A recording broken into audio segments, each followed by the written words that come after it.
Hello everyone, welcome to my channel Easy to Learn. আজি আপোনালোকক দেখুৱাম কাষ্ট চাৰ্টিফিকেট ডিজিটেলাইজ কেনেকুৱা কৰে, কেনেধৰণে ডিজিটেলাইজ কাষ্ট চাৰ্টিফিকেটখন কৰে সেইটো আমি দেখাম। আজি এইটো গভৰ্ণমেণ্টে কৰিব দিছে, চ' আপোনালোকে ঘৰতেও কৰিব পাৰিব। মাত্ৰ 30 টকা যাব। তাৰপিছত আপুনি মোবাইলতো কৰিব পাৰিব, ডেস্কটপতো কৰিব পাৰিব। চ' ভিডিঅ'টো চাই থাকক কেনেদৰে হয়। ফাৰ্ষ্ট আপোনালোকে সেৱা সেইটো যাব লাগিব, এইটো ৱেবছাইট পৰ্টেলত যাব লাগিব। যাই কিনে ইয়াত আপুনি দেখিব ছাৰ্ভিচৰ পিছত ছাৰ্ভিচ এভেইলেবল অনলাইন, ইয়াত ক্লিক কৰি দিলে হ'ল। তাৰপিছত আপোনালোকে এনেকুৱা এটা ইণ্টাৰফেচ খোলা হ'ব। তাৰপিছত আপোনালোকে ইয়াত ট্ৰাইবেল এফেয়াৰ্ছ প্লেন ইয়াত ক্লিক কৰি দিলে আপোনাৰ ইয়াতে আহি যাব ইঞ্চুৰেঞ্চ অফ কাষ্ট চাৰ্টিফিকেট, আপুনি ইয়াত এপ্লাই কৰি দিব। তাৰপিছত এপ্লাই কৰোঁতে ইয়াত এইখিনি এপ্লাই কৰি দিব। তাৰপিছত আপোনালোকে যিহেতু যদি ৰেজিষ্টাৰ কৰাই আছে লগ ইন কৰিলে হ'ল, আৰু যদি কৰা নাই ৰেজিষ্টাৰটো কৰি ল'লে হ'ল। মোৰ যিহেতু কৰাই আছে মই ডাইৰেক্ট হেৰি কৰিম।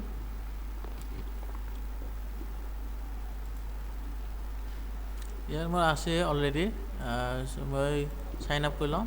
তাৰপিছত আপোনালোকে ইয়াত আহিলে স্কিপ কৰি দিব। এইখিনি এনেকুৱা এখন ফৰ্ম আহি যাব। ইয়াত আপোনালোকে যি লাগে লেংগুৱেজটো চিলেক্ট কৰি ল'লে হ'ল। তাৰপিছত আপোনালোকৰ ইয়াত আপোনাৰ নামটো দিলে হ'ল। ইয়াত আপোনাৰ এগেইন নামটো দিলে হ'ল। এপ্লিকেশ্যন ফৰ ইয়াত আপোনাৰ OBC থাকিলে OBC দিব, ST থাকিলে ST দিব, যি লাগে। তাৰপিছত আপোনাৰ এপ্লিকেণ্ট নেমটো দিলে হ'ল, আপোনাৰ নিজৰ নামটো। তাৰপিছত জেণ্ডাৰটো চিলেক্ট কৰি দিলে হ'ল। তাৰপিছত পান নম্বৰ পান কাৰ্ড থাকিলে দিলে হ'ল, নাই যদি নাই আৰু ইমেইল থাকিলে দিলে হ'ল। তাৰপিছত পিক মানে ভোটাৰ কাৰ্ড হয়, ভোটাৰ কাৰ্ড থাকিলে দিব, নিদিলে নাই। ডেট অফ বাৰ্থটো লিখি দিব, ফাদাৰ্ছ নেম লিখি দিব, মাদাৰ্ছ নেম লিখি দিব। তাৰপিছত কাষ্ট ট্ৰাইব কমিটি, যিহেতু আপোনালোকৰ পুৰণাখন আছে, পুৰণাখন চালে গম পাব কোনটো কাষ্ট থাকে লেখাই থাকে। ইয়াত মানে যি হয় লিখি দিব। আৰু এনে OBC হ'লে কোচ ৰাজবংশী হয় বেছিভাগ। ইয়াত মানে চাব কাষ্টটো লিখিব কোচ ৰাজবংশী। ইয়াত আপোনালোকে এড্ৰেছ লাইন 1 আপোনাৰ এড্ৰেছটো লিখি দিব। ইয়াত এড্ৰেছ লাইন 2 আপোনাৰ ইয়াত এগেইন এড্ৰেছটো লিখি দিব। তাৰপিছত হাউচ নম্বৰটো মেণ্ডেটৰী, এইটো লাগিবই। হাউচ নম্বৰটো আপোনাৰ ভোটৰ যোনটো লিষ্ট থাকে সেইখনত চাই লৈ আপোনালোকে ঘৰ নম্বৰটো পাই যাব। তাৰপিছত ষ্টেট ৰাজ্যখন চিলেক্ট কৰি থাকিব, ডিষ্ট্ৰিক্টখন আপোনালোকে চিলেক্ট কৰি ল'লে হ'ল। তাৰপিছত চাব ডিষ্ট্ৰিক্ট অট'মেটিকলি আহি যাব। চাৰ্কল অফিচ আপোনালোকে চিলেক্ট কৰি ল'লে হ'ল। মৌজা আপোনাৰ যি পৰে। তাৰপিছত ভিলেজখন আপোনাৰ লিখি দিলে হ'ল, পুলিচ ষ্টেচন লিখি দিলে হ'ল, পোষ্ট অফিচ লিখি দিলে হ'ল, পিনক'ড লিখি দিলে হ'ল। তাৰপিছত আপুনি 7 নেক্সট মাৰি ল'ল।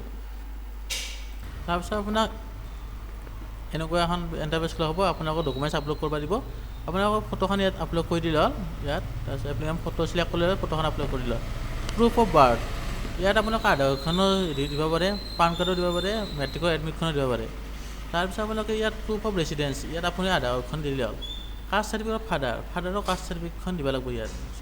এইটো মেণ্ডেটৰী, কিন্তু ষ্টাৰ মাৰ্ক নাই, কিন্তু মেণ্ডেটৰী। আৰু নাথাকিলে আপোনাৰ যোনখন পুৰণাখন এইখন সোমাই দিলে হ'ল। তাৰপিছত ৰিকমেণ্ডেশ্যন অথৰাইজ বাই ষ্টেট এক্সিষ্টিং কাষ্ট চাৰ্টিফিকেট, আপোনাৰ যোনখন পুৰণা কাষ্ট চাৰ্টিফিকেট এখন ইয়াত হেৰি কৰি দিলে হ'ল।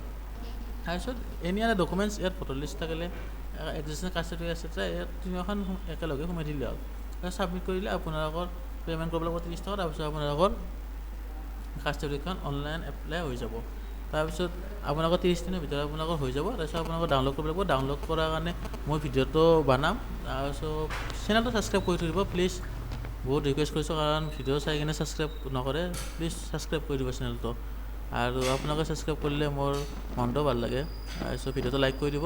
থেংক ইউ, ধন্যবাদ।